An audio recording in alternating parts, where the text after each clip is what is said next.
வாழ்க வளமுடன். வாழ்க வையகம், வாழ்க வையகம், வாழ்க வளமுடன். பேரன்புமிக்க சகோதர சகோதரிகளே, இந்த இனிமையான மாலை வேளையிலே உங்கள் அனைவரையும் மிக்க அன்போடு வாழ்க வளமுடன் என்று வாழ்த்திக் கொள்வதிலும் வணங்கிக் கொள்வதிலும் மகிழ்ச்சி அடைகின்றேன்.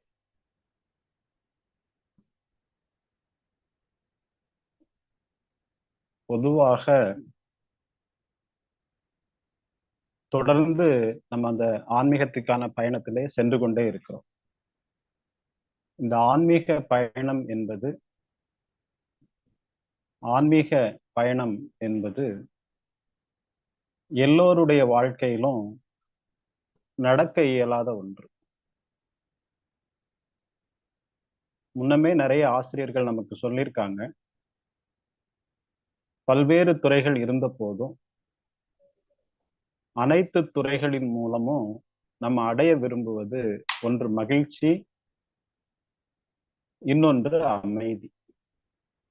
நல்லா யோசித்து பார்த்தீங்க அப்படின்னு சொன்னா, நம்முடைய மனம் எந்த செயலை செய்தாலும் அதற்கு விளைவாக அது எதிர்பார்ப்பது ஒரு மகிழ்ச்சியைத்தான் அது எதிர்பார்க்கும். அப்போ மகிழ்ச்சி அடைந்த பிறகு அல்லது மகிழ்ச்சிக்கு முன்னாடி அந்த மகிழ்ச்சிக்கு உள்பூர்வமாக இருக்கக்கூடிய விஷயம் என்ன அப்படின்னு சொன்னா, அதை நம்ம மன அமைதி அப்படின்னு சொல்றோம். அப்போ ரெண்டே ரெண்டு விஷயங்கள் தான் நம்முடைய மனதிற்கு தேவையானதாக இருக்கு. ஒன்று மகிழ்ச்சி, இன்னொன்று மன அமைதி. இந்த இரண்டிற்காகவும் தான் நம்ம பல்வேறு செயல்களை செய்து கொண்டே இருக்கிறோம். அப்போ இந்த அமைதி அல்லது மகிழ்ச்சியை யார் அடைய முடியும் அப்படி பார்த்தா, பொருளை தேடி ஓடிக்கொண்டே இருக்கிறவங்க பொருளை அடையலாம். அதுல நிறைவு கிடைக்குமான்னு சொல்ல முடியாது. இன்பத்தை தேடி அலைகிறவங்க இன்பத்தை தேடி நிறைய இன்பங்களை அனுபவித்துக் கொண்டே இருக்கலாம். அதிலும் நிறைவு கிடைக்கும் என்று சொல்ல முடியாது. சிலர் புகழை தேடி அலைவாங்க. ஒரு புகழ் ஒருத்தர் அடைஞ்சிருக்கிறாரு அப்படின்னு சொன்னா, அந்த புகழை முறியடித்து இன்னொரு புகழ் பெறுவதற்கு பிற்காலத்துல ஒருத்தர் கண்டிப்பா வருவாங்க. ஆகவே அந்த புகழும் நிரந்தரமானதல்ல. ஒரு தற்காலிக மகிழ்ச்சியை அது கொடுக்கும். சிலருக்கு அதிகாரம் செய்வதுல ஒரு விருப்பம் இருக்கும். நான் தான் குடும்ப தலைவன், தலைவி, அலுவலர் அல்லது நிர்வாகி, ஒரு கம்பெனிக்கு முதலாளி, இப்படி ஏதோ ஒரு பதவியை வைத்துக்கொண்டு அதிகாரம், தன்னறியாம ஒரு அதிகாரத்துக்குள்ள இருப்பாங்க. இப்போ பொதுவாக மனிதன் என்பவன் புகழுக்கு விரும்புகிறான், இன்பத்திற்கு விரும்புகிறான், செல்வாக்கிற்கு விரும்புகிறான், அதிகாரம் செய்வதற்கு விரும்புகிறான், புலனின்பம். ஆனா இதுல எதுலையுமே எந்த உலகத்தில் உள்ளவங்களும் நிறைவு அடைந்ததாக சரித்திரம் இல்லை. அப்படி எந்த துறையிலும் யாரும் நிறைவடைந்ததாக இல்லை, ஹிஸ்டரியே இல்லை.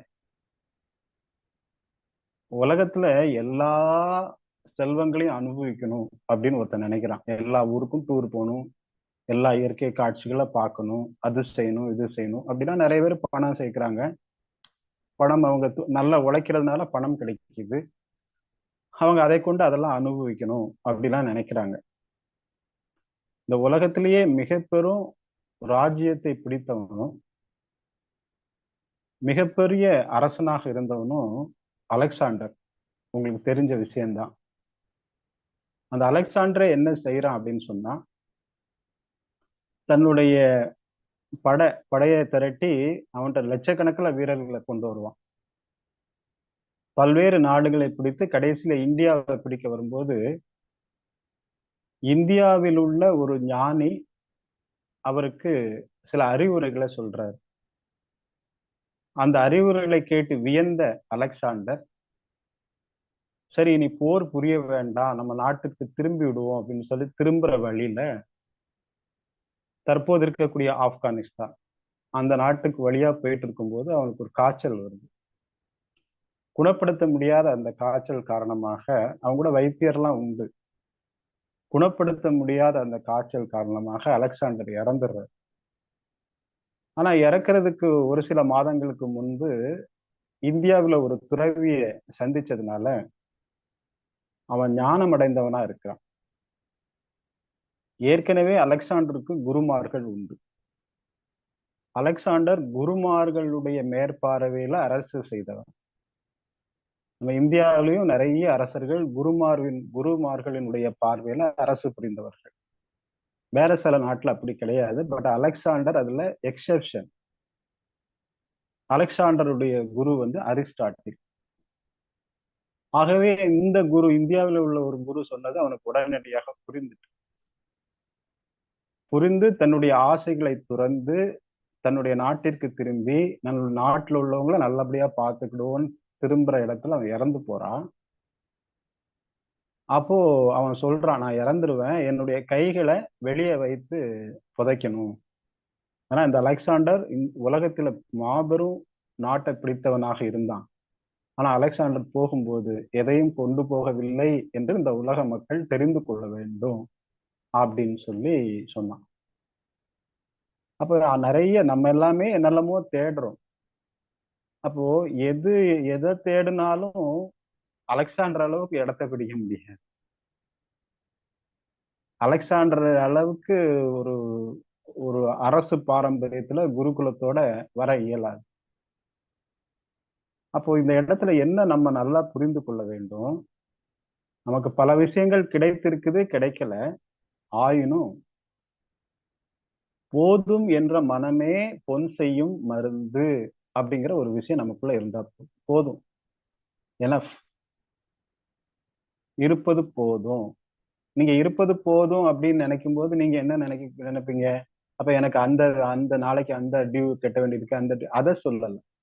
நமக்கு தேவையான பொருளாதாரத்தை உழைத்து கஷ்டப்பட்டு சம்பாதித்து அதெல்லாம் செய்துக்கிடணும்.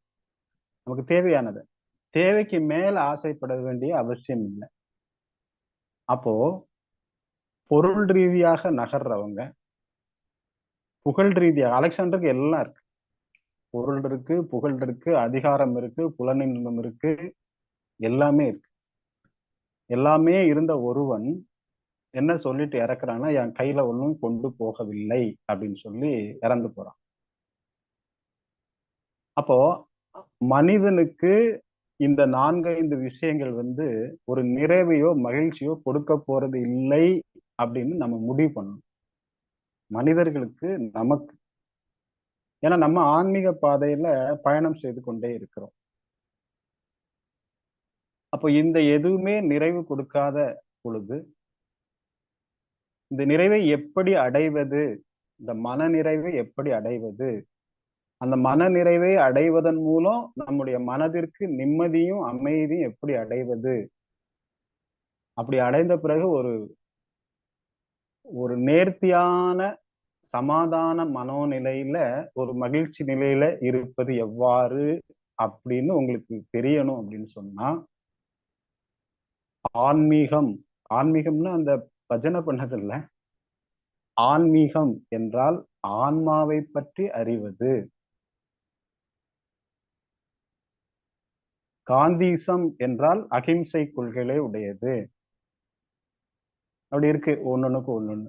அது போல ஆன்மீகம் என்றால் ஆன்மாவை பற்றி அறிவது, அதன் இதத்தை உணர்ந்து கொள்ளும். ஆன்மாவினுடைய ஒரு இதம், அதை உணர்ந்து கொள்ளும். அந்த இடத்துக்கு நம்ம வந்திருக்கோம், பயணம் செய்துட்டு இருக்கோம்.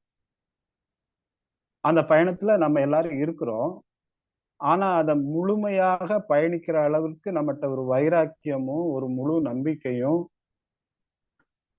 ஒரு உறுதியும் இருக்குதா அப்படின்னு சொன்னா அது கொஞ்சம் குறைவாதான் இருக்கு. அப்போ அப்படி குறைவா இருக்கு. குறைவா இருக்கிறதுனாலதான் இவ்வளவு சிறந்த ஆன்மீக துறையில நம்ம இருந்த போதும் நம்ம மன நிறைவு அடைவதற்கு லேட் ஆகுது. ஏன்னா வேறு துறைகளில் இருப்பவங்க மன நிறைவு அடைவதற்கு வாய்ப்பு இல்லை. ஐன்ஸ்டீன் சொல்றாரு, ஆல்பர்ட் ஐன்ஸ்டீன் சயின்டிஸ்ட் சொல்றாரு, நான் இந்த உலகத்தில் உள்ள பெரிய பெரிய அறிவியல் கண்டுபிடிப்புகளை எல்லாம் கண்டுபிடித்தேன். ஆனால் நான் என்னை பற்றி அறிவதற்கு தவறிவிட்டேன். நான் கண்டுபிடித்ததெல்லாம் ஒரு கையில உள்ள கூழாங்கல் போல. ஆனால் இயற்கையோ மாபெரும் கடலை போல விரிந்திருக்கிறது. அதுல ஏதோ ரகசியம் இருக்கு அப்படின்னு ஆல்பர்ட் ஐன்ஸ்டீன் சொல்றார். வேற பல துறையை சொல்றேன். இது சயின்ஸ் துறை. அறிவியலின் மிக முக்கிய துறையாக இருக்கக்கூடிய விண்வெளி அறிவை பெற்ற ஆல்பர்ட் ஐன்ஸ்டீன் சொல்றாரு, நான் என்னை பற்றி அறிவதற்கு தவறிவிட்டேன் அப்படின்னு சொல்றாரு. சரியா? நம்ம இந்தியால சிறந்த பாடகி, சினிமால பாடியிருக்காங்க, வெளியே பாடியிருக்காங்க, லதா மங்கேஷ்கர். அவங்களுக்கு உடம்பு சரியில்லாத போது ஒரு கடைசி நேரத்துல ஒரு ஸ்டேட்மெண்ட் விடுறாங்க. என்கிட்ட எல்லா சொகுசு விஷயங்களும் இருக்கிறது, எனக்கு தற்போது உடல் நலம் இல்லை, அந்த சொகுசாக இருக்கக்கூடிய எந்த ஒன்றும் எனக்கு உபயோகப்படவில்லை அப்படின்னு சொல்றாங்க. அவங்க ஒரு ஸ்டேட்மெண்ட், நல்ல ஸ்டேட்மெண்ட் சொல்றாங்க. ஆனா இதே ஒரு ஆன்மீகத்தின் உச்சத்தை தொட்ட ஒருவன் தன்னுடைய மரணத்திலே இந்த ஸ்டேட்மெண்ட்டை விட மாட்டான். ஏன்னா he already fulfilled by the godliness.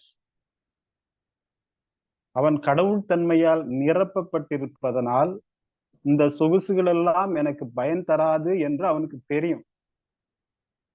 தன்னளவில் மனதில் நிறைவுடையவனாக இருப்பதால் வாழ்க்கையின் கடைசி பகுதி துன்பமுற்றதாக அவன் நினைக்க மாட்டான். எல்லாருக்கும் இருக்கிற துன்பம் தான் அவனுக்கும் இருக்கும். ஆனா ஆன்மீகத்தின் உச்சத்தை தொட்டவனுக்கு அந்த துன்பம் அவனை பாதிப்பதில்லை. நல்லா புரிஞ்சுக்கிடுங்க. நீ எந்த துறையை வேணாலும் சொல்லுங்க, யார வேணாலும் சொல்லுங்க. நம்ம அப்துல் கலாம் அவங்க இந்தியாவினுடைய முன்னாள் ஜனாதிபதி, பெரிய சயின்டிஸ்ட், நிறைய சயின்டிபிக் விஷயங்களை கண்டுபிடிச்சிருக்காங்க. நீங்க கண்டுபிடித்த விஷயங்களிலேயே உங்களுக்கு மன நிறைவு கொடுத்தது எது அப்படின்னு அவர்கிட்ட கேள்வி கேட்கிறாங்க. சந்திரனுக்கு அனுப்பின ராக்கெட்டா, இல்லாட்டா செவ்வாய்க்கு பண்ண பிளானா, வேற செயற்கைக்கோள்லாம் நிறைய விட்டுருக்கீங்க, ஜிபிஆர்எஸ் இதெல்லாம் பண்ணிருக்கீங்க, எது உங்களுக்கு ரொம்ப பிடிக்கும் அப்படின்னு கேட்டதுக்கு கலாம் சொன்னாரு, அறிவியல் கண்டுபிடிப்புகளின் ஊடே அந்த மெட்டீரியல்ஸை வச்சு மெடிக்கலா ஒரு கண்டுபிடிப்போம். அது என்ன அப்படின்னு சொன்னா, இந்த ஊனமுற்ற குழந்தைங்களுக்கு, போலியோ அட்டாக்கால கால் பாதிக்கப்பட்டவங்களுக்கு இந்த மரக்கட்டையில செய்வாங்க, செய்து கால்லாம் பொருத்துவாங்க. அதை தூக்கி அவங்களுக்கு ஏற்கனவே நடக்கிறது கஷ்டம். ஆனா அந்த மரக்கட்டை செருப்பு அந்த கால்லாம் வச்சுட்டு ஃபிட் பண்ணிட்டு நடக்கிறது ரொம்ப சிரமம். ஆனா விண்வெளி துறையில பயன்படுத்தப்பட்ட ஒரு மெட்டீரியல் மிக லேசானது, ரொம்ப வெயிட்லெஸ். அந்த வெயிட்லெஸ் மெட்டீரியலை வச்சு இவங்களுக்கு கால்லாம் செஞ்சா அது ரொம்ப எளிதாக இருக்கும்னு சொல்லி சொல்லி அதை வச்சு அடுத்தால மெடிக்கல் சயின்ஸ்ல வந்து அதெல்லாம் உபயோகப்படுத்தி அப்படி கால்கள்லாம் தயாரித்து அந்த குழந்தைங்களுக்கு வழங்கின போது அந்த குழந்தைகள் ரொம்ப எளிதாக நடந்தாங்க, சந்தோஷம் அடைந்தாங்க. என்னுடைய கண்டுபிடிப்புகளிலே அறிவியல்ல சிறந்த கண்டுபிடிப்பாக நான் உணர்வது அதுதான் அப்படின்னு அப்துல் கலாம் சொல்றார். நம்ம என்ன நினைக்கிறோம், வாழ்க்கையில எதையோ சாதிக்கணும், புகழடைந்துட்டா நிறைய இது இருக்கும், அப்படி இப்படிதான் நினைக்கிறோம். ஆனா புகழடைந்தவர்களுடைய வாழ்க்கையில் அவர்களுக்கு மன நிறைவு கொடுத்தது எது அப்படின்னு பாருங்க. இப்படி நிறைய உதாரணங்கள் இருக்குது. சத்ரபதி சிவாஜி இந்தியாவின் சிறந்த மன்னனாக கருதப்படக்கூடியவர் இப்ப வரைக்கும். மகாராஷ்டிரால சத்ரபதி சிவாஜி அப்படின்னா ஒரு கடவுள் தன்மையோடு பார்க்கக்கூடியவங்க. அந்த சத்ரபதி சிவாஜிக்கு குரு ராமதாசர்னு ஒருத்தர் இருந்தார். அடிக்கடி தனக்கு வேண்டிய அறிவுரைகளை அவர்கிட்ட கேட்டுக்கிடுவார். ஒரு தடவை குரு ராமதாசர் வந்து சத்ரபதி சிவாஜியினுடைய அரசவைக்கு வாரார். வந்து வழக்கமான விஷயங்கள்லாம் முடிந்த பிறகு அந்த அரசவையில இருக்கிற தோட்டத்துல 2 பேரும் நடக்கிறாங்க.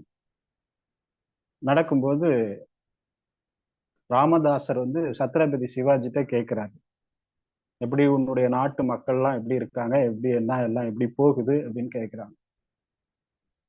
அதுக்கு அவர் சிவாஜி சொல்றாரு, நாட்டு மக்கள் ரொம்ப சந்தோஷமா இருக்காங்க, உணவு தட்டுப்பாடு எதுவுமே கிடையாது, ஏதாவது போர் படைகள் வந்தா எல்லாருமே தயாரா இருக்காங்க, இளைஞர்கள் எல்லாமே இருக்கிறாங்க, எல்லாருக்கும் நான் இதெல்லாம் செய்யறதுனால எனக்கு ரொம்ப மகிழ்ச்சியாக இருக்கிறது. நான் இவ்வளவு பேரையும் எங்க நாட்டு மக்கள் எல்லாம் நல்லா பாத்துக்கிறேன், எந்த குறையும் இல்லாம பாத்துக்கிறேன். குறிப்பா உணவை சொல்றார், எல்லாரும் செழிப்பாக இருக்கிறாங்க, அப்படி இருக்காங்க இப்படி இருக்காங்கன்னு எல்லாம் சொல்றாரு. அப்ப ராமதாசர் அப்படியா அப்படின்னு கேட்டுட்டு கூடயே நடந்து வரார். அப்ப அந்த தோட்டத்துல இருக்கிற ஒரு சிறு கல், ஒரு கல், லைட் வெயிட்ல ஒரு கல் இருக்கு. அந்த கல்லை எடுத்து அந்த குரு ராமதாசர் வந்து ஒரு இடத்துல தட்டுறாரு, இன்னொரு கல்லை தட்டுறாரு. தட்டினோட அந்த கல் உடைஞ்சு அதுக்குள்ள இருந்து ஒரு தவளை வெளியே போகுது. அதை தேரைன்னு சொல்லுவாங்க. கல்லுக்குள்ள சில தவளை இருக்கும், அது தேரைன்னு சொல்லுவாங்க. அது தாண்டி அப்படி போகுது. அப்ப சத்ரபதி சிவாஜி அவர் அப்படி பாக்குறாரு. அப்ப ராமதாசர் கேட்டாரு, இந்த தவளைக்கு நீதான் சாப்பாடு போடுறியா அப்படின்னு கேட்கிறாரு. சிவாஜி கொஞ்சம் புத்திசாலி அப்படிங்கிறதுனால அவருக்கு உடனே புரிஞ்சிச்சு, நாட்டு மக்களுக்கு நம்ம எல்லாம் செய்யறோம் அப்படின்னு நினைக்கிறோம், அது நான் செய்யல, இறைவன் தான் செய்யறான் அப்படின்னு ராமதாசர் உணர்த்துறாரு அப்படின்னு சொல்லி சிவாஜி புரிஞ்சுக்கிட்டார். உன்னுடைய தோட்டத்தில் இருக்கக்கூடிய ஒரு தவளை அதுவாக உயிர் வாழ்கிறது.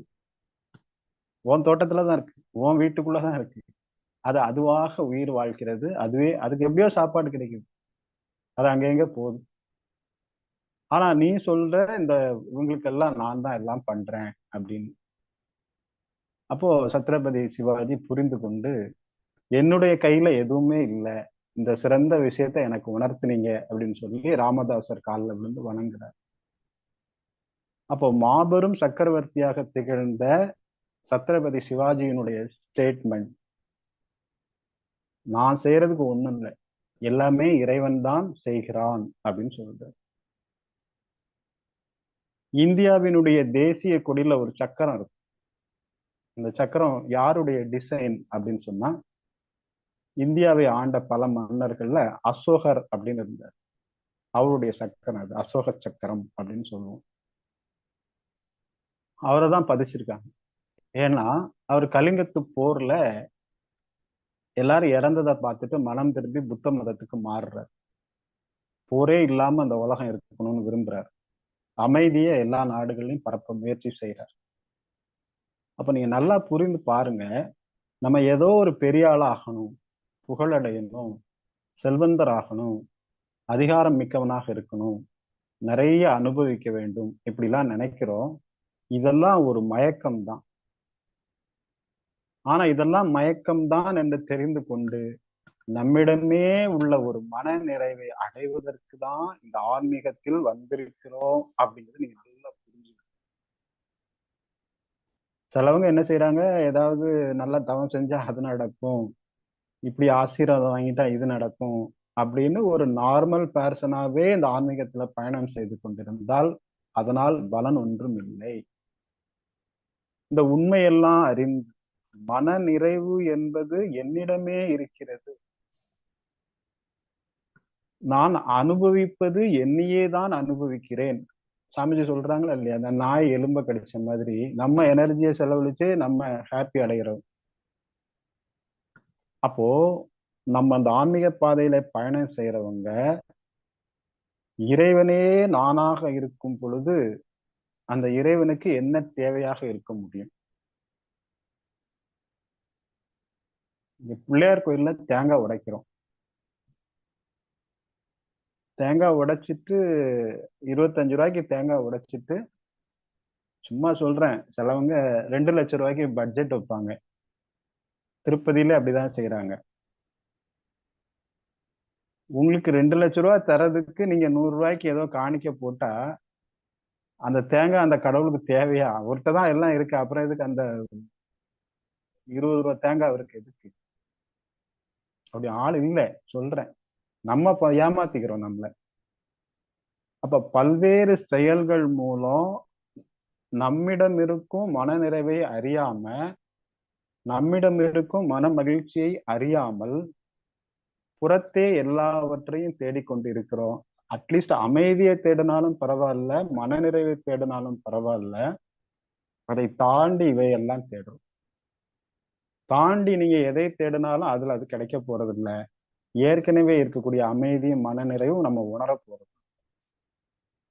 ஆகவே குறிப்பாக நம்முடைய வாழ்க்கையில எது நடந்தாலும் அது இறைவனின் சித்தப்படியே நடக்கிறது, நடப்பதெல்லாம் நன்மைக்குத்தான் என்று நம்ம உறுதியாக உறுதி செய்யணும். நம்மளும் கூட சொல்ல, உறுதி செய்யணும். என்னுடைய வாழ்க்கையில் எதுவெல்லாம் நடக்கிறதோ அதுவெல்லாம் நன்மைக்காக தான் நடக்கிறது. இன்று எனக்கு அது இடைஞ்சலாக இருந்தா ஒருவேளை நாளை என்னுடைய குழந்தைகளுக்கு அது நல்லதாக இருக்கலாம். ஒருவேளை இந்த இடைஞ்சல் வந்தாதான் எனக்கு புத்தி வருமாக இருக்கலாம். ஒருவேளை இந்த சிக்கல் ஏற்பட்டால்தான் எனக்கு ஒரு விழிப்புணர்வு வரலாமாக இருக்கலாம். ஆகவே எந்த மாதிரி செயலாக இருந்தாலும் எல்லாம் நம்முடைய நன்மைக்குத்தான் இயற்கையின்படி நடக்கிறது அப்படிங்கிறத நம்ம முடிவு செய்யணும். ஏன்னா நெடுநாள் இந்த பயணத்துல வந்துட்டே இருக்கும். இப்படி முடிவு செஞ்சுட்டு மறுநாள் காலையில இருந்து நம்ம செயல்களை செய்துட்டே இருப்போம். வரக்கூடிய விளைவுகளை ஏற்றுக்கொண்டே இருப்போம். அததான் பகவத்கீதை சொல்றாங்க, கடமையை செய், பலனை எதிர்பாராதன்னா பலனை எதிர்பார்க்க அவங்க சொல்லல. கடமையை செய், result will come, you accept the result அப்படின்னு சொல்றாங்க. டியூட்டியை செஞ்சுட்டே இரு. நீ ஹாப்பியா ஒன் டியூட்டி ஏதோ அவ்வளவு மட்டும் செய்தா போதும். பெருசா ஒன்னும் எதிர்பார்க்காத, அதை செய்து அதை அப்படி இப்படின்னு ரொம்ப கற்பனை அதெல்லாம் பண்ண வேண்டாம். இன்னைக்கு காலையில இருந்து சாயங்காலம் வரைக்கும் நான் என்னெல்லாம் செய்யணுமோ அதை முடிந்த வரைக்கும் திருப்தியாக ஒரு நல்ல உள்ளத்தோடு ஒரு நல்லபடியாக செய்கின்ற செயலையே தொடர்ந்து அதை கட்டுப்பாடா வச்சு தொடர்ந்து செய்துட்டே இருந்தாலே மனநிறைவு இருந்துட்டே தான். காலையில எந்திரிக்கிறீங்க, வீட்டு ஃப்ரெண்டுல தண்ணிலாம் தொளிச்சு ஒரு கோலம் போட்டுங்க, அழகா போடுறீங்க கோலம். கோலம்லாம் போட்டு பார்த்தா கொஞ்சம் கலர்லாம் போட்டிருக்கீங்க. போட்டுட்டு நீங்க எந்திரிச்சு பார்த்தா உங்களுக்கு சந்தோஷமா இருக்கு, நிறைவா இருக்கு. காலைல பார்த்தீங்கன்னா ஒரு 6 மணிக்கு இயற்கை நல்லா இருக்கு, கோலமும் போடுறீங்க, பார்த்தா நல்லா இருக்கு. காலையில இருந்துச்சு சிலர் வாக்கிங் போறாங்க, காலை கடன்களை முடிச்சுட்டு ஒரு கொஞ்சம் தூரம் ஒரு 5 கிலோமீட்டர் போயிட்டு திருப்பி 5 கிலோமீட்டர் வராங்க. உடம்பெல்லாம் விசர்த்து நல்ல ஒரு பிரிஸ்கா இருக்கு, ஹாப்பியா இருக்கு. அதுல நீங்க ஒண்ணும் எதிர்பார்க்கல, ஒரு செயல் செய்தீங்க, ஒரு ரிசல்ட் கிடைக்குது. இப்படி டெய்லி அன்றாட செயல்களை ரசித்து விரும்பி ரசித்து மகிழ்ந்து நீங்களாகவே திருப்தியாக செய்யும் பொழுது அந்த நாள் முழுவதும் ஒரு திருப்தியுடைய நாளாக இருக்கிறது. நீங்க அழகாக கோலம் போட்டு கலர் பொடியெல்லாம் போட்டிருக்கீங்க, உங்களுக்கு நல்ல மனசு சந்தோஷம், அழகா இருக்கு, பார்க்கறதுக்கு ரசிச்சு பார்க்குவாங்க. யாராவது பார்த்துட்டு என்ன அழகா இருக்கு அப்படின்னு பார்த்துட்டு போவாங்க. அப்ப உங்களுக்கு மனதுல மகிழ்ச்சியா இருக்கும். அதுக்கு ஒரு வேல்யூ உண்டான வேல்யூ இல்லை. நீங்க நல்ல கோலம் போட்டுறீங்க, பக்கத்து வீட்டுக்காரர் வந்து 100 ரூபா வச்சுடுங்க, நல்ல கோலம் போட்டுறீங்கன்னு சொன்னா அதுல ஏதாவது இருக்கா? ஒண்ணும் இல்லை. இந்த 100 ரூபா அதுக்கு வேல்யூ கிடையாது. எவ்வளவு ரூபா கொடுத்தாலும் அந்த அந்த மகிழ்ச்சி அளவிடம், அதாவது ரூபா அளவெல்லாம் அதுல கண்டுபிடிக்க முடியாது. இந்த ஹாப்பினஸ்க்கு இல்லை. ஆமா, நம்ம வெளியே வந்து இதே போலதான் தேடிட்டே இருக்கும், போலியாக தேடிட்டு இருக்கும், அதுல ஒண்ணும் கிடைக்க போறது. அப்ப நம்முடைய செயல்களை நம்ம மனதில் உள்ள ஆழத்தில் உள்ள ஒரு மன அமைதியோடு விருப்பத்தோடு அன்பு கூர்ந்து செய்யக்கூடிய செயல்கள் எல்லாமே உங்களுக்கு மன திருப்தியை தரும். மாறாக பொருள்களிலிருந்தோ நபர்களிடமிருந்தோ பல்வேறு நிகழ்ச்சிகளிலிருந்தோ உங்களுக்கு மகிழ்ச்சியும் மனநிறைவும் கிடைக்க போவது இல்லை. உங்களிடம்தான் கிடைக்கும். யாதனின் யாதனின் நீங்கியான் நோதல் அதனின் அதனின் இல. எந்தெந்த பொருட்களிடமிருந்து நீ விலகி இருக்கிறாயோ, எந்தெந்த நபர்களிடமிருந்து விலகி இருக்கிறாயோ, எந்தெந்த விஷயங்களிலிருந்து நீ விலகி இருக்கிறாயோ, அந்தந்த பொருட்களினால், அந்தந்த நபர்களினால், அந்தந்த விஷயங்களினால் உனக்கு இன்பம் கிடைக்காது. ஆகவே அதுல துன்பமும் கிடைக்காது. எந்த பொருளிடமிருந்து நீ விலகி இருக்கிறாயோ அதிலிருந்து இன்பம் கிடைக்காது. ஆகவே அதிலிருந்து துன்பமும் கிடைக்காது. அப்போ இன்பத்துக்கும் துன்பமும் கிடைக்கலன்னு என்ன கிடைக்கும்? அமைதி தான் கிடைக்கும். அப்போ நம்ம வேற எல்லாம் எதுல எல்லாமோ தொடர்புடையவர்களாக இருந்தா அதுல இருந்தெல்லாம் என்னெல்லாமோ கிடைக்கும்னு நினைக்கிறோம். ஒண்ணும் கிடைக்காது. கொஞ்சம் இன்பம் கிடைச்சா கொஞ்சம் துன்பம் கிடைக்கும். அதுக்காண்டி தொடர்பு விட சொல்லல. மனதளவுல தொடர்பற்று வெளிய வாழ்க்கைக்காக சில தொடர்புகளை கொண்டு வாழும் முறையை கற்றுக்கொள்ள வேண்டும். குறிப்பாக ஆன்மீகத்தில் பயணம் செய்கிறவர்கள் மனதளவில் துறவு. குடும்பம் இருக்கு, குழந்தைங்க இருக்கு, சில பொறுப்புகள் இருக்கு. வெளியே சில விஷயங்களை செய்து அந்த விஷயங்களை விரைவாக நிறைவு செய்வதற்காக சில பொறுப்புகள் நம்ம அறியாம இருக்கு. அது கூட பொறுப்புகள் இல்லதான். ஆனா அந்த அளவு விட்டுற முடியாது. எல்லாருமே கொஞ்சம் நான் உங்களை நம்பி இருக்கிறவங்க. ஆகவே அவர்களுக்காக சில செயல்களை செய்ய வேண்டிய அவசியம் இருக்கிறது. அதை பற்றற்ற நிலையில் செய்தால், பற்றோடு செஞ்சா நம்ம அடுத்தால அப்படியே பயணம் செஞ்சிருவோம். பற்றற்ற நிலையில் இவங்களுக்கு இதை செய்ய வேண்டிய அவசியம் இருக்கிறது. அந்த அவசியத்துக்கு உட்பட்டு அவர்களுக்கு அதையெல்லாம் செய்து இவர்களுக்கு இதை செய்ய வேண்டிய பொறுப்பு இருக்கிறது. நீங்கள் ஒரு தந்தையாக இருக்கலாம், அல்லது ஒரு மகனாக இருக்கலாம், ஒரு மகளாக இருக்கலாம், ஒரு தாயாக இருக்கலாம். இப்படி நீங்க இருப்பதற்கெல்லாம் உங்களை நம்பி 4 பேர் இருக்கலாம். அவர்களுக்கு அறிவுபூர்வமாக என்ன எல்லாம் தேவை இருக்கோ அதெல்லாம் செய்ய வேண்டிய பொறுப்பு உங்களுக்கு இருக்கிறது. அதற்காக சில வேலைகளை செய்ய வேண்டிய அவசியம் இருக்கிறது. ஆனா பற்றின்றி அந்த காரியத்தை செய்வீர்களே ஆனால் இறைவன் உங்களுக்கு வேலையை குறைச்சி பாதி வேலையை அந்த இறைவனை அவர்களுக்காக செஞ்சிடும். பற்றற்ற கண்ணே பிறப்பருக்கும் மற்றும் நிலையாமை காணப்படும் வள்ளுவர் சொல்றார். பற்றற்ற கண்ணே அறுக்கும் மற்ற நிலையாமை காணப்படும்.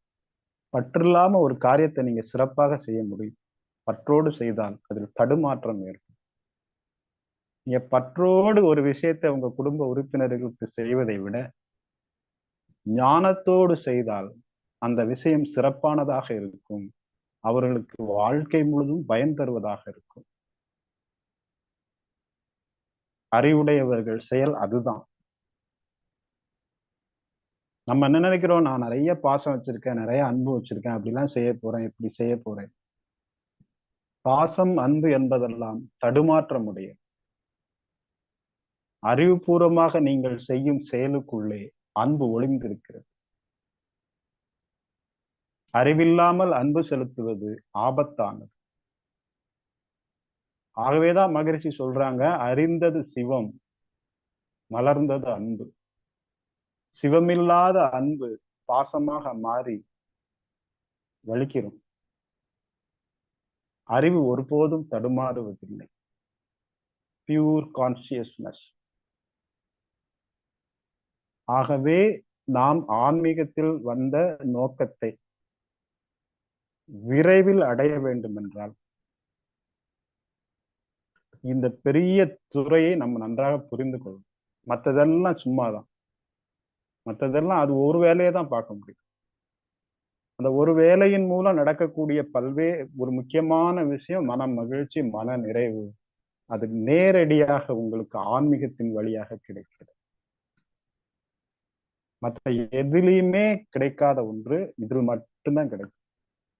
It is a shortcut way to meet the godliness or the peacefulness. தியானம் என்பது ஒரு குறுக்கு வழி இறைவனை அடைவதற்கு. சாமிஜி தான் சொல்லியிருக்காங்க. அல்லது அமைதியை அடைவதற்கு. It is a shortcut way to meet the godliness or the peacefulness. அப்போ முதல்ல நீங்க என்ன புரிந்து கொள்ளணும், நீங்க எந்த இடத்துல இருக்கிறீங்க அப்படின்னு புரிஞ்சுக்கணும். ஆன்மீகம் என்ற உச்சகட்ட துறையில் நீங்க இருக்கிறீங்க. அதுவும் பக்தி சார்ந்த ஆன்மீகமா இல்ல, துவைதம் என்ற ஆன்மீகமா இல்ல, வசிஷ்டா துவைதம் என்ற ஆன்மீகமா இல்ல, அத்வைதம் என்ற ஞான மார்க்கம் என்ற அறிவுபூர்வமான ஒரு மகான் மகரிஷி அவர்கள் கூறிய இடத்துல நீங்க இருக்கீங்க. நீங்க இருக்கிற இடம் உயரமானது, அத்வைத கோட்பாடுகளை உடையது.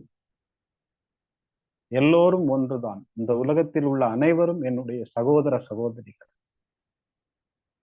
இந்த உலகம் முழுவதும் இருக்கும் உயிரினங்கள் அனைத்தும் என் உயிரை ஒத்தவை. ஒருத்தர் சொல்றாரு, யாதும் ஊரே யாவரும் கேளீர், தீதும் நன்றும் பிறர்தர வாரா, நோதலும் தனிதலும் அவற்றோர் என்ன, சாதலும் புதுவதுவன்றே. சாதல் கூட புதுசு கிடையாது, அது பழசுதான். கணியன் பூங்குன்றனார் சொல்றார், யாதும் ஊரே யாவரும் கேளீர், தீதும் நன்றும் பிறர்தர வாரா, நோதலும் தனிதலும் அவற்றோர் என்ன. நோய் வருவதும் போவதும் ஒரு விஷயம்தான். சாதலும் புதுவதுவன்றே. எல்லாருக்கும் எல்லாம் பொதுதான், எல்லாருக்கும் எல்லாம் நடக்கும். ஒரு நதி போல உன்னுடைய வாழ்க்கையை ஓட்டிக்கொண்டே இருக்கு அப்படின்னு சொல்லியிருக்காரு கணியன் பூங்குன்றனார். வாடிய பயிரை கண்ட போதெல்லாம் வாடினேன் அப்படின்னு வள்ளலார் சொல்றார். அப்ப அவங்களாம் எந்த இடத்துல இருக்காங்களோ அந்த இடத்திற்கு அருகாமையில் தான் நம்ம இருக்கிறோம். மகரிஷி அப்படி கூட்டி கொண்டு உட்கார வச்சிருக்கிறாரு என்பதை நீங்க உறுதி செய்யுங்க. டியர் சிஸ்டர்ஸ் அண்ட் பிரதர்ஸ் என்று அந்த மாபெரும் சபையில விவேகானந்தர் சொல்றார். அவர் அவருடைய ஆன்மீக உரையை ஆரம்பிக்கவே இல்லை.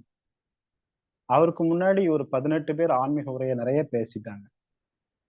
ஆனா அவர் எழுந்து dear sisters and brothers of America அப்படின்னு சொன்னார்.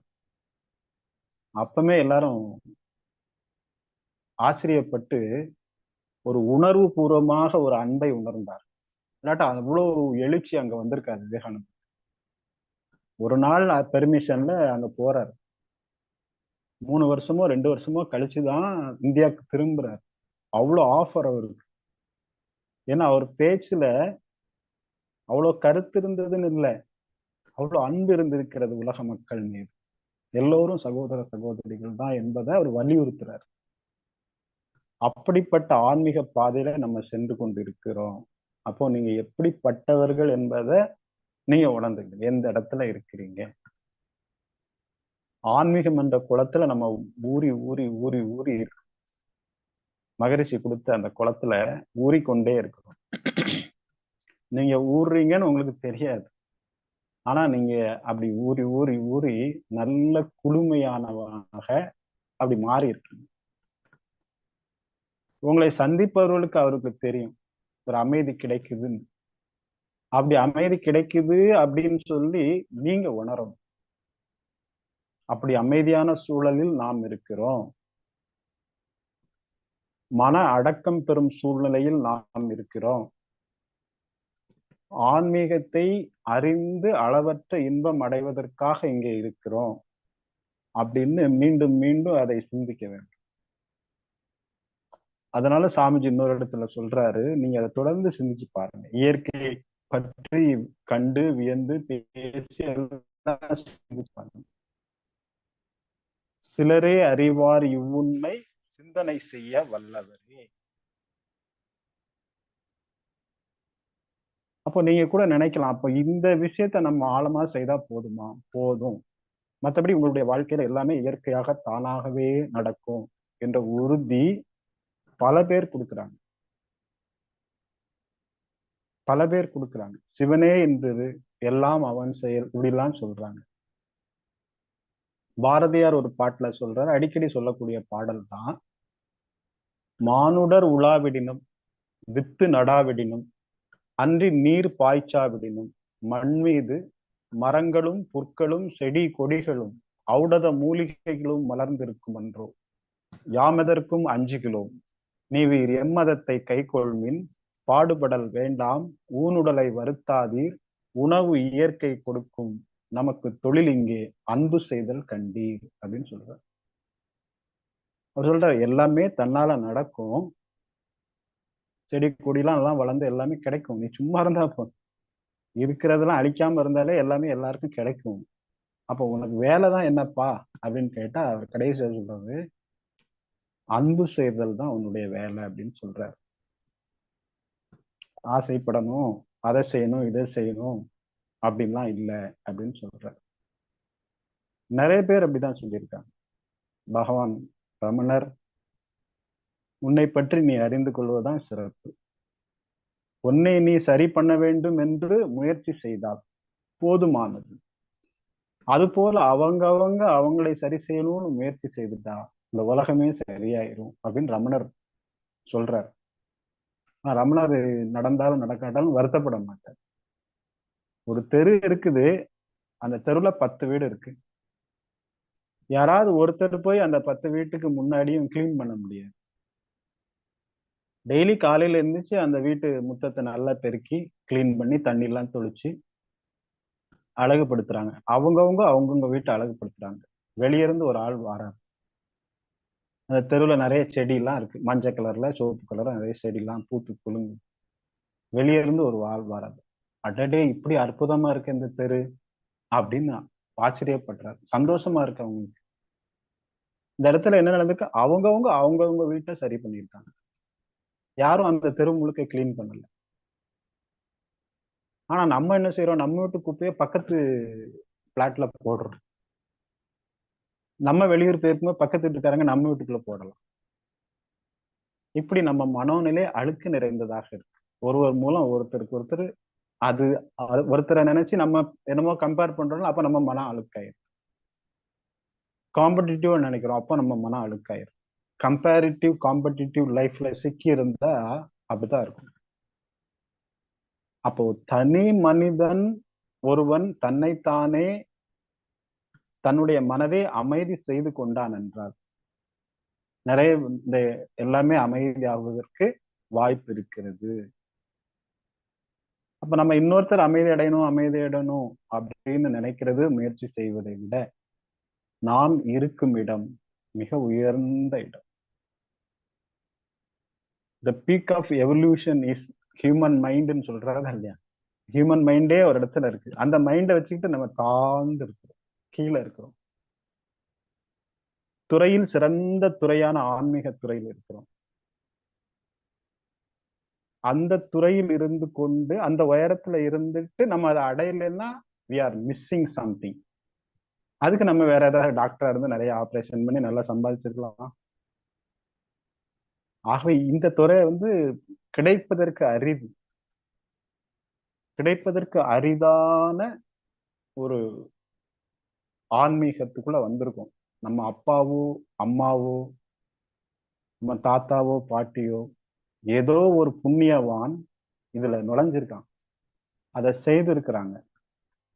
அவனுடைய புண்ணியம் நம்ம இன்னைக்கு ஞானரிஷி என்ற ஒருவரின் மூலம் அறிவு சார்ந்த நிறைய விஷயங்களை தெரிந்து கொள்றோம். மகரிஷி என்ற பெரு மகானின் மூலம் இயற்கையை பற்றிய ரகசியங்களும் வாழ்க்கையை பற்றிய விளக்கங்களையும் பெற்றுக்கொண்டே இருக்கிறோம். எத்தனை பேர் பெறாங்க இதெல்லாம்? இவர்கள் அறிமுகப்படுத்திய முன்னாள் வாழ்ந்த பெரும் மகான்களை பற்றியெல்லாம் தெரிந்திருக்கிறோம். ரமணரை பற்றி தெரிந்திருக்கிறோம், ராமகிருஷ்ண பரமஹம்சரை தெரிந்திருக்கிறோம், சாக்ரட்டிஸை தெரிந்திருக்கிறோம். எவ்வளவு அறிவு பொக்கிஷம் பாருங்க. அப்ப இவ்வளவும் அறிவுபூர்வமாக தெரிந்த நாம் மன நிறைவு அடையவில்லை என்றால் அதை என்ன சொல்றது? கண்டிப்பா அடைஞ்சு ஹாப்பியா இருக்கும், மன நிறைவு அடையும், சுதந்திரமாக இருக்கும். என்னை போல் மகிழ்ச்சியுடையவன் யாரும் இங்கு இல்லை, என்னிடம் மகிழ்ச்சி இருக்கிறது, நான் உங்களுக்கு ஷேர் பண்றேன் அப்படின்னு நீங்க நினைக்கணும். எங்கேயாவது ஏதாவது கிடைக்காதா? அப்படிதான் நம்ம மனம் அலைஞ்சிட்டே இருக்கு. எங்கேயாவது ஏதாவது கிடைக்காதா? எப்படியாவது ஏதாவது நடக்காதா? நடக்கிறதுக்கு ஒண்ணும் இல்லை, எல்லாமே நீங்களாக தான் இருக்கு. The treasure within you. மனமது இயற்கையின் மாபெரும் நிதியலோ மற்றங்கு தேடுவீர், மனதிலே உள பல. மகரி சொல்றான். அப்போ மகரிஷி ஒரு இடத்துல சொல்றாரு, ஒரு கடைசி காலகட்டத்துல ஒரு நடந்த இடத்துல ஒரு ஸ்பீச்ல சொல்றாங்க சாமிஜி. சாமிஜி இப்படி சொல்றாரு, நான் ஒரு ஒரு இடத்துக்கு போயிருந்தேன். அங்க வந்து நானும் வாழ்க்கை துணைவியர் லோகாம்பாளம்மாவும் போயிருந்தோம். இதை வந்து சாமிஜி டெலிவரி பண்றாரு. போயிருந்தோம். அந்த இடத்துல சிலர் என்கிட்ட கேட்டாங்க, இந்த வெளியே இருந்து வந்தவங்க, சாமிஜி உங்களுக்கு குழந்தைகள் இருக்குதா அப்படின்னு சாமிஜி கேக்குறாங்க. சாரி, சாமிஜிட்ட கேக்குறாங்க. அதுக்கு சாமிஜி கேஷுவலா, இல்ல எனக்கு குழந்தைங்கள்லாம் இல்லப்பா அப்படின்னு நான் சொல்லிட்டேன் அப்படின்னு சாமிஜி சொல்றது. நான் அன்னைக்கு அப்படி சொல்லிட்டேன். அப்போ பக்கத்துல இருக்கிற லோகாம்பாள் வந்து என் மனைவி வந்து என்கிட்ட சொன்னாங்க, என்னங்க நீங்க இப்படி சொல்லிட்டீங்க, குழந்தை இல்லைன்னு சொல்லிட்டீங்க, உங்களுக்கு வந்து 1000 குழந்தைகள் இருக்கிறார்கள் அப்படின்னு எனக்கு என்னுடைய மனைவி சொன்னாங்க அப்படின்னு சொல்லி சாமிஜி சொல்றாரு. சொல்லி என்ன சொல்றாரு அப்படின்னா, அந்த கூட்டத்துல சொல்றாரு, இப்ப நீங்க என் முன்னாடி இருக்கிற எல்லாரும் நீங்க என் குழந்தைங்க தான் அப்படின்னு சாமிஜி சொல்றாரு. என்னுடைய பிள்ளைகள் தான் அப்படின்னு சொல்றாரு. அப்ப அவரு எவ்வளவு உயரத்துல இருக்கிற ஒரு மகான் நம்ம என்ன சொல்றாரு அப்படின்னு சொன்னா, யூ ஆர் மை சைல்டுன்னு சொல்றாரு. தற்செயலா சாமிஜி குழந்தைகள்லாம் இல்லப்பா அப்படின்னு சொல்லிட்டாரு. அந்த லோகாம்பாள் அம்மா அவங்களுக்கு சொல்றாங்க, என்ன இப்படி சொல்லிட்டீங்க, உங்களுக்கு எவ்வளவு 1000 குழந்தைகள் இருக்குது அப்படின்னு அன்னைக்கு சொன்னாங்க. ஆகவே இப்ப என் எதிர்த்தால இருக்கவங்க நீங்க எல்லாரும் என்னுடைய குழந்தைகள் தான் அப்படின்னு மகரிஷி அன்னைக்கு சொல்றாரு, ஆழியார்ல வச்சு. அப்ப அவரு என்ன சொல்ல வாராரு நம்மகிட்ட, ஒரு தந்தையினுடைய பதிவு அந்த குழந்தைகிட்ட இருக்கும், ஒரு தாயினுடைய பதிவு அந்த குழந்தைகிட்ட இருக்கும், அதுக்கு முன்னாடி இருக்கக்கூடிய ப்ரெடிசிசர்ஸ் உடைய பதிவு அவங்கள்ட்ட இருக்கும். அப்ப சாமிஜி தன்னுடைய வாயால நீங்க எல்லாம் என்னுடைய குழந்தைகள்னு சொன்னா, அவருடைய பிரிண்ட் வித்தின் யூ. என்னைக்கு நீங்க தீட்சை வாங்கி கொண்டீர்களோ அன்று மகரிஷியினுடைய உயிர் உங்களிடத்துல கலந்திருக்கு. ஃபர்ஸ்ட் மகரிஷி ஒருத்தருக்கு தீட்சை கொடுத்திருப்பார். அப்புறம் நிறைய நிறைய பேருக்கும் கொடுத்திருப்பார். கொடுத்து அதுல கொஞ்சம் பேர் ட்ரெயின் ஆகி வந்து மகரிஷியிடம் ஆசி வாங்கி அவங்க தீட்சை கொடுத்திருப்பாங்க. என்று மகரிஷி அவர்கள் ஒருவருக்கு தீட்சை கொடுத்து பல பேராக்கி பல பேரிலிருந்து 100 1000 என்று உருவானதோ, அன்றைக்கு தொடங்கின மகரிஷியினுடைய உயிர் ஆற்றல் இன்றைக்கு ஏதாவது ஒரு மூலையில் தீட்சை எடுக்கும் ஒரு ஆள் வரை அது தொடருது. மகரிஷியினுடைய உயிர் ஆற்றல் தொடர்ந்து அது பயணம் செய்து கொண்டே இருக்கு. மகரிஷி ஒருவேளை ஞானரிஷி ஐயாக்கு தீட்சை கொடுத்திருந்தால் அவர்கிட்ட மகரிஷியினுடைய உயிர் கலப்பு ஏற்பட்டிருக்கும். ஞானரிஷி ஐயா எனக்கு தீட்சை கொடுத்திருந்தா ஞானரிஷி ஐயாவுடைய உயிர் கலப்பும் மகரிஷியினுடைய உயிர் கலப்பும் இருக்கும். அதனாலதான் சொல்றாரு அவரு, யூ ஆர் மை சைல்ட். அப்படின்னா நீங்க எந்த இடத்துல இருக்கிறீர்கள் என்பது நீங்க புரிந்து கொள்ளும். You are my child but I have no child. Maharishi, எனக்கு குழந்தைங்க இல்லை, ஆனா நீங்க தான் குழந்தைங்க. நீங்க உங்க குழந்தை மேல நீங்க எவ்வளவு அன்பு வச்சிருக்கீங்க, அவர் அது போலதான் நம்மகிட்ட சொல்றாரு. அப்போ நீங்க இருக்கக்கூடிய இடம் என்ன எனக்கு நல்லா தெரியுங்க. உறவினர்கள் நண்பர்கள் எல்லாம் நிறைய இருக்காங்க. எல்லாரும் நல்லவங்க தான், நல்லா பழகுறாங்க, எல்லாம் செய்யறாங்க, அன்பா இருக்காங்க, அப்படிலாம் வச்சுக்கலாம். But I feel the love. I feel the love between the மனவள கலைஞர். மனவளக்கலையில உள்ள பல்வேறு அன்பர்கள் மூலம் பெறக்கூடிய அன்பிற்கு இணையானது ஒன்றும். அப்படி நமக்கு சக ஆசிரியர்களாக அன்பர்களாக இருக்கக்கூடியவர்களிடமிருந்து அவங்க நமக்கு பெருசா நம்ம சொன்ன மாதிரி அதிகாரம் அப்படிலாம் இல்லை. They have love with me. நமக்கும் அவங்களுக்கு ஒரு கலப்பு இருக்கு. அப்ப மகரிஷிக்கும் நமக்கு எந்த மாதிரி ஒரு கலப்பு இருந்திருக்க முடியும் என்பதை நீங்க நன்றாக யோசித்து பாருங்க. அப்படிப்பட்ட மகானிடமிருந்து பெற்ற கலையே மனவளக்கலை. ஆன்மீகத்தின் அறிவு சார்ந்த உச்சகட்ட ஒரு கலை. அந்த கலையை நம்ம மீண்டும் மீண்டும் மீண்டும் சிந்தித்து இந்த உலக மயக்கத்திலிருந்து விடுபட்டு நம்முடைய கடமைகளை சரியாக செய்து விரைவாக செய்து சரியாக விரைவாக செய்து அதிலிருந்து விரைவாக விடுபட்டு நம்மை நாமே அறிந்து கொள்ளக்கூடிய இந்த ஆன்மீக கலையை அறிந்து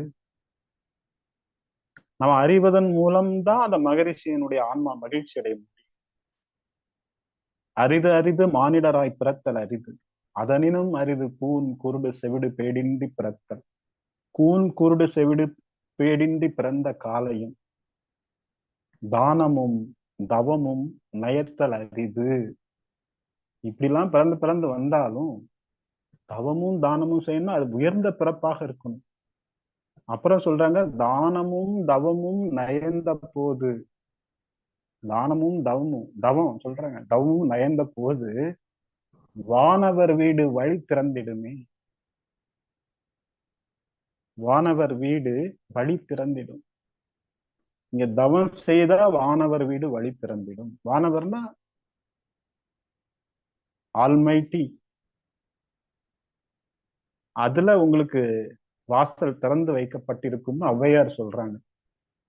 வையத்துள் வாழ்வாங்கு வாழ்பவன் வான் உறையும் தெய்வத்தில் வைக்கப்படும். ஔவையாரும் திருவள்ளுவரும் ஒரே இடத்துல சொல்றாங்க. மனம் திரும்புங்கள், godliness is within you, the kingdom of godliness within you, fear not. வாழ்க்கையை பத்தி கவலைப்படாத, ஃபியர் not, பயப்படாத.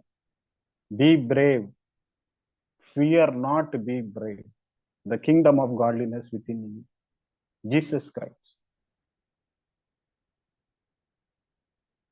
ஆகவே இதெல்லாம் கலந்து கொடுத்த மனவளக்கலை என்கின்ற ஆன்மீக பாதையில இருக்கீங்க. அப்ப நீங்க எங்க இருக்கீங்க என்பதை ஃபர்ஸ்ட் உணர்ந்து கொண்டு தேவையல்லவற்றை அப்படியே விட்டுருங்க. Leave everything. அது இது அந்த மாதிரி இதெல்லாம் எல்லாத்தையும் விட்டுட்டு காலையில இருந்து மாலை வரைக்கும் உங்களுடைய கடமைகளை செவ்வனை ஆற்றி அறிவை ஞானத்தோடு கலக்க வைத்து ஒரு சிறந்த வாழ்க்கை முறைய நம்ம வாழணும். வாழ்க்கை வளமுடன்.